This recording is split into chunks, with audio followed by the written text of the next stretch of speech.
नहीं आ रही थी, कुछ भी अच्छा नहीं लग रहा था, नौकरी में भी मन नहीं लग रहा था, लेकिन मजबूरी में इंसान करे तो क्या करे।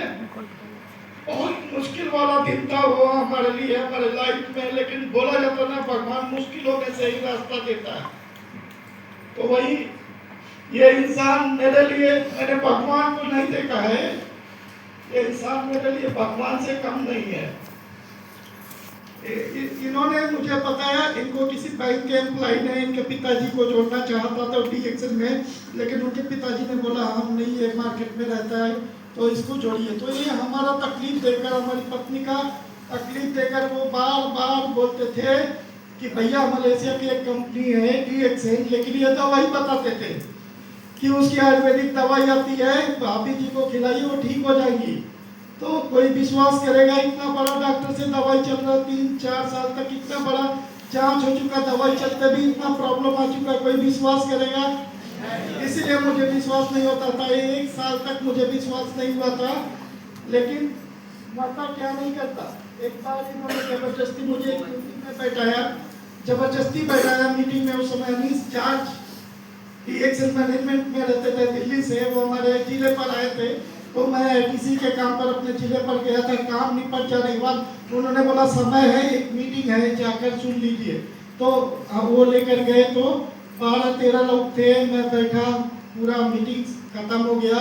तो स्पिरुलिना के बारे में अनीस जॉर्ज सर बोल रहे थे उस समय, ये क्या चीज़ है, इसका पावर क्या है, इसको बच्चों को क्यों खिलाना चाहिए, महिलाओं को क्यों खिलाना चाहिए, इसका स्त्री जनित समस्याओं में क्या रोल है, और खिलाएंगे तो क्या इससे हेल्प मिल सकता है। तो अंग्रेजी ज़्यादा बात करते थे अनीस जॉर्ज सर, क्योंकि मुझे जानकारी थी तो मेरे समझ में आ गई आयुर्वेदिक चीज़ है, फायदा नहीं करेगा तो नुकसान भी नहीं करेगा। फिर लास्ट में जो स्टॉकिस्ट मीटिंग करा रहे थे उन्होंने बताया, तो स्पिरुलिना के साथ मोरंजी जूस और कोकोजिया ये आप हेल्थ में लीजिए, ये ट्रीटमेंट नहीं, उन्होंने बताया था ये जरूर मदद करेगा, उनको जरूर फायदा होगा, इतना विश्वास उन्होंने दिलाया था। तो उस समय हमको मोरंजी खरीदने का पैसा नहीं था, केवल स्पिरुलिना और कोकोजी भी केवल 5 पीस फुटकर हारकर लेकर आया था। बाद में 1 हफ्ते बाद मोरंजी लाकर फिर अपनी वाइफ को प्रोडक्ट देने लगा। ये बात थोड़ा समय बीता, 6-7 महीना प्रोडक्ट भी खिला रहे थे, डॉक्टर की दवाई चल रही थी, हर हफ्ते 200 रुपया फीस और 400, 300, 350, 250 का दवाई चल रहा था। तो थर्ड कंसीव हुआ मेरी वाइफ को।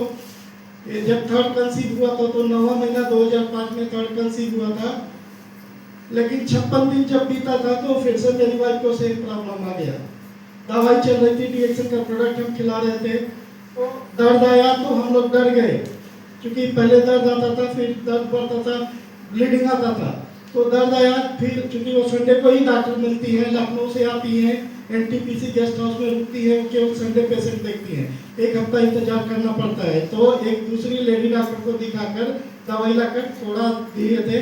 फिर जब संडे आया तो ले जाकर राधिका गुप्ता, लखनऊ की बहुत विशेष लेडी डॉक्टर है वो, तो उन्होंने कहा अल्ट्रासाउंड करके लाइए। तो अल्ट्रासाउंड करके लाने के बाद 9वां महीना 2005 में कंसीव हुआ था। 6 तारीख 11वां महीना 2005 में अल्ट्रासाउंड रिपोर्ट कराया गया, जब पत्नी को थोड़ा दर्द आया था। तो वो रिपोर्ट देखने के बाद उन्होंने बोला ये बच्चा भी 9 महीना नहीं जाएगा, इसका भी अबॉर्शन करना पड़ेगा।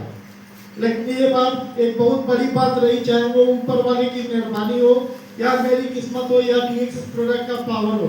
एक बार मेरी पत्नी को केवल दर्द हुआ था, लेकिन दर्द बढ़ा नहीं, समय बढ़ने लगा। डॉक्टर की दवाई चल रही थी, डीएक्शन प्रोडक्ट चल रहा था, ना तो दर्द बढ़ा ना ब्लीडिंग आया, समय बढ़ने लगा। समय बढ़ते बढ़ते जब पूरा 9 महीना होता है, 30/5/2006 को मुझे दुनिया की सबसे बड़ी संपत्ति मिली, मेरी बेटी को।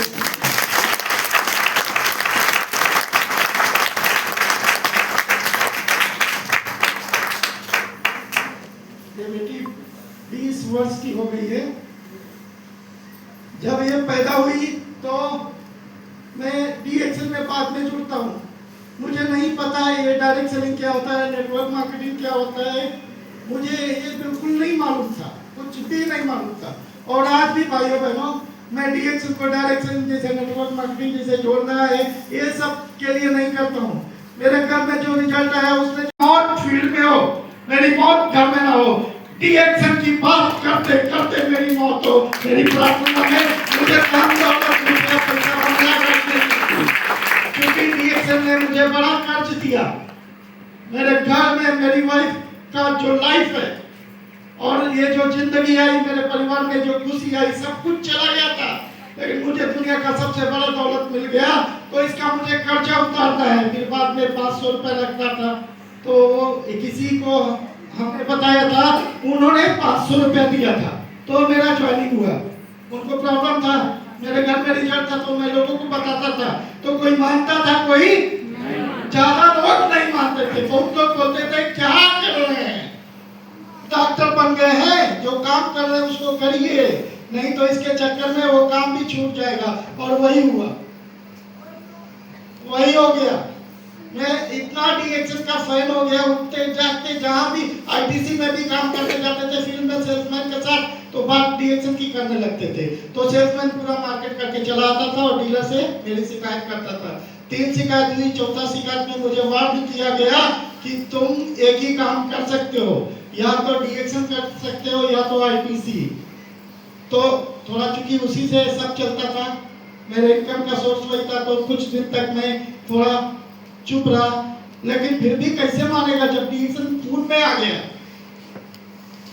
डीएक्शन कहाँ आ गया था, मेरे पूरे खून में आ गया था, मेरे ब्लड में आ गया था, मेरे खून में आ गया था, मेरे दिमाग में समा गया था। मुझे डीएक्शन के अलावा कुछ दिखता ही नहीं था।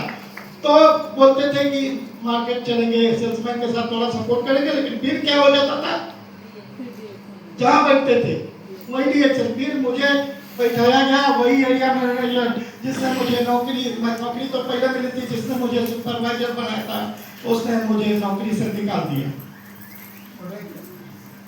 नौकरी से निकाला क्या, वो तो ऐसा था, एरिया मैनेजर बैठा था, डीलर बैठा था, तो उसने कहा कि एक ही काम हो सकता है, या तो जो कर रहे हो उसको करो, या तो नौकरी करो, क्या करोगे। तो मैंने कुछ नहीं बोला, मैं उतर गया तो उतर गया। 19 साल पूरा हो गया।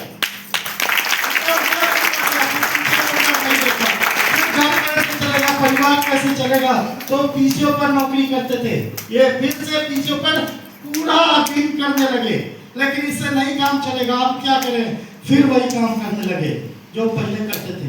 ये डीएक्शन में आने के बाद का फोटो हमारा है, ये डीएक्शन में आने के बाद का फोटो हमारा है। तो रात में मछली पकड़ते थे और दिन में साइकिल से, तो जिसको जब बताते थे ना उल्टा हमको समझाता था, कहाँ पढ़ लिख कर आप ऐसा काम कर रहे हैं, नौकरी छोड़कर ही कंपनी में जुड़ गए हैं, कंपनी भाग जाएगी तब पता चलेगा, बर्बाद हो जाएंगे।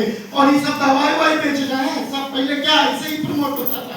तो कोई खाएगा मर जाएगा तो क्या हो जाएगा, आज तक कोई मरा नहीं, कितना को जिंदगी मिल गई।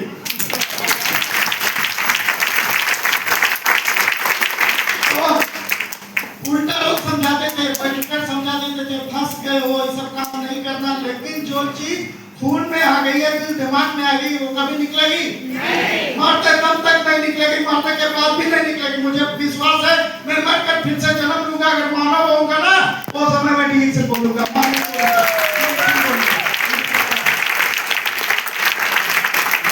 तो कोई कुछ नहीं करता था, लोग मजाक करते थे। बहुत लोग बोलते थे दिन में मछली पकड़ते हैं, अरे रात में मछली पकड़ते हैं, दिन में डॉक्टर बन जाते हैं।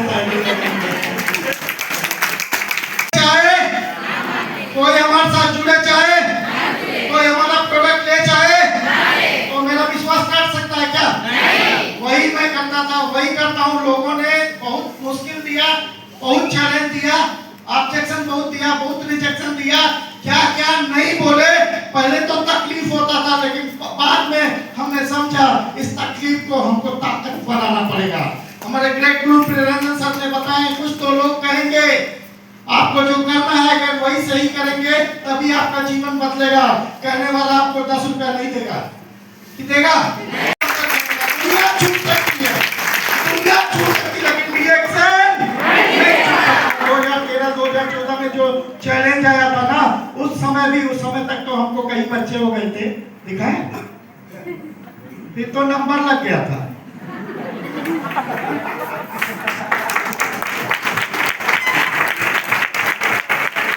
बेटी की बाद मेरी वाइफ का प्रॉब्लम सॉल्व हो गया, फिर ये बेटा हुआ, फिर ये बेटा हुआ, फिर ये बेटा, ये कब आ गया पता ही नहीं चला। 3 महीना का अंदर था तब वो जांच में पता चला। कभी कभी ऐसा होता है ना, मासिक धर्म नहीं आता तो बच्चा आ जाता है। इसको आने के बाद मेरी पत्नी जब जांच कराई स्ट्रिप तो पॉजिटिव, फिर हमको बताई, फिर बोली नहीं हम अल्ट्रासाउंड करेंगे। अल्ट्रासाउंड तो 3 महीना 13 दिन इतना घंटा इतना सेकंड आ जाता ना। वो हमको फोन करके बोली बिट्टू पापा बहुत गड़बड़ हो गया, आप क्या करें। बिट्टू मतलब हमारी बेटी को हम लोग गांव में बिट्टू बोलते हैं। हम कहे आ रहा है तो आने दो। कभी आता नहीं था तो रोते थे, सच में कभी आता नहीं था तो हम पति पत्नी रात रात भर रोते थे, सोते नहीं थे। वो बहुत मुश्किल का समय था हमारे लिए। उनके डॉक्टर, दवाई, इलाज, जांच में इतना पैसा चला गया था ना, शाम को अच्छा खाना नहीं बनता था। जो पीसीओ पर मैं रहता था वो पीसीओ के सामने एक मारवाड़ी भोजनालय रहता तो मैं अपने भाई को अच्छा खाना नहीं खिला सकता था, पढ़ता था। वो मारवाड़ी भोजनालय वाला फोन करते आता था तो वो एक दिन पूछ लिया मुझसे खाना पीना हो गया, तो मैं निराश थोड़ा हो गया। तो उसने बोला मुझे पता है तुम वाइफ को लेकर बहुत परेशान रहते हो, बहुत इलाज में गया है, तो तुम रात में मेरा दुकान बंद करने से पहले थाली लेकर आ जाए। थाली ले बाद में वही है, भगवान जितना बड़ा कष्ट देता है